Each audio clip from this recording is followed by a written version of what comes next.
تو وہ آئے روز یہی کہتے نظر آ رہے ہیں کہ انہوں نے افغان کے ساتھ ملی بھگت کر لی ہے، اب کابل میں ان کا سفارت خانہ بھی کھل گیا ہے، اب تو وہ ان کے لیے کوئی مشکل نہیں ہے۔ اور دوسرا آپ نے دیکھا ہے کہ جا کر جہاں ہمارے مذاکرات ہو رہے تھے کیا ہوا، افغانیوں نے یہ نہیں مانا کہ وہ پاکستان کے پیچھے یہ نہیں کریں گے، انہوں نے افغان نے یہ کہا ہے کہ وہ دہشت گردوں کو کھلی چھٹی دیں گے۔ اب پریشان ہیں ہم کہ افغانی ایک جانب تو یہ کر رہے ہیں، دوسری جانب جو دھماکے اور یہ وہ ہو رہا ہے، حیران کن بات ہے کہ وہ کیوں ہو رہا ہے۔ اب ایک بات اور دیکھنے کی ہے کہ حیران کن بات ہے یہ بھی کہ ہمارے ملک میں مہنگائی عروج پر ہے، دہشت گردی نے اپنے جو ہے پر پھیلانے شروع کر دیے ہیں جگہ جگہ پر، کوئی جگہ بھی محفوظ نہیں ہے۔ ہمارا یہ میانی اڈا کلر کہار کا علاقہ، کیا یہاں حساس ادارے نہیں ہیں؟ کیا یہ لوگ جا کر ہماری معلومات باہر فراہم نہیں کریں گے؟ نمبر دو، ایک اور بات جو یہاں ہم نے نوٹ کی ہے، یہاں رہنے والے افغانی، ان کے پاس تو پاکستانی دستاویزات موجود ہیں جن میں گرین پاسپورٹ بھی ہے، شناختی کارڈ بھی ہے، ڈومیسائل بھی ہے، ہمارے انہوں نے ڈرائیونگ لائسنس تک بنوائے ہوئے ہیں۔ اچھا یار، کمال ہے کہ ہمارے ڈرائیونگ لائسنس نہیں بنتے، پھر بابے کی سفارش تو یہ ثابت ہوتی ہے یہاں کہ ان کے ڈرائیونگ لائسنس بھی موجود ہیں، ان کے پاس شناختی کارڈ بھی موجود ہیں، ہم شناختی کارڈ بنوانے جاتے ہیں تو عذاب میں پھنس جاتے ہیں، اب جاؤ یہ بنوا کے لو، اب جاؤ یہ بنوا کے لو، ان کے کیسے بن جاتے ہیں؟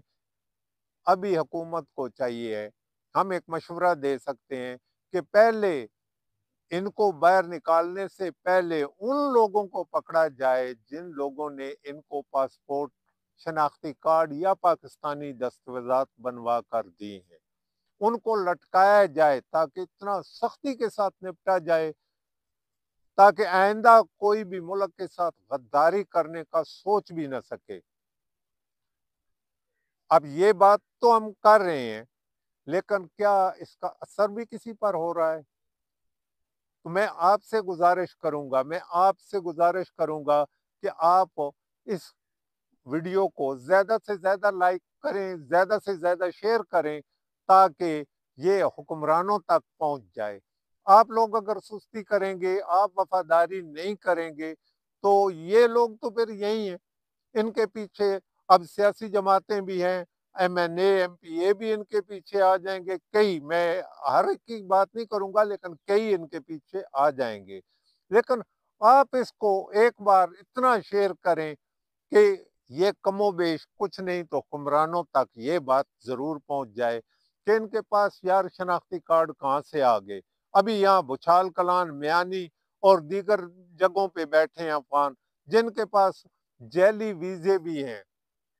اب میں ایک اور نشاندہی بھی کرتا چلوں کہ ان کے پاس جیلی ویزے بھی ہیں، کسی پولیس والے نے چیک کیا ہے؟ نہیں۔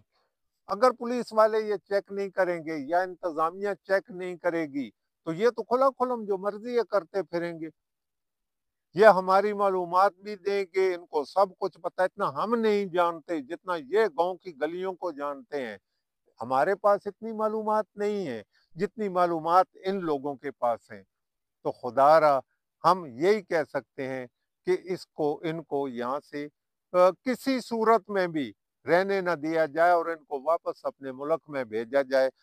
آپ نے دیکھا ہوگا ان کی 4 نسلیں یہاں پہ جوان ہوئی ہیں، لیکن یہ نمک حرامی کیوں کر رہے ہیں؟ ان کو تو چاہیے تھا کہ یہ نمک حرامی نہ کرتے، نمک حلالی کرتے، یہاں رہنا بھی چاہتے ہیں اور یہاں غداری بھی کر رہے ہیں، یہاں رہنا بھی چاہ رہے ہیں اور یہاں پہ آ کر یہ بم دھماکے بھی کر رہے ہیں۔ ابھی آپ بتائیں کہ ہم لوگ کیا کریں، ہمیں کیا کرنا چاہیے؟ اگر مزید بھی آپ کے خیال میں کوئی بات ہو تو آپ کمنٹس میں ہمیں بتائیں، ہم اس کو پھر ایک بار اجاگر کرنے کی کوشش کریں گے۔ یہ تو تھی ہمارے آج کے ولاگ کی ویڈیو، امید ہے آپ کو پسند آئے گی۔ ناظرین، ہمارے ولاگ کی اس ویڈیو کو پلیز زیادہ سے زیادہ شیئر کیجیے گا اور کمنٹس میں ہمیں بتائیے گا کہ ہم اس کو اور بہتر بنانے کے لیے کیا کر سکتے ہیں۔ کل حاضر ہوں گے ایک نئی ویڈیو کے ساتھ، اجازت چاہیں گے۔ اللہ حافظ۔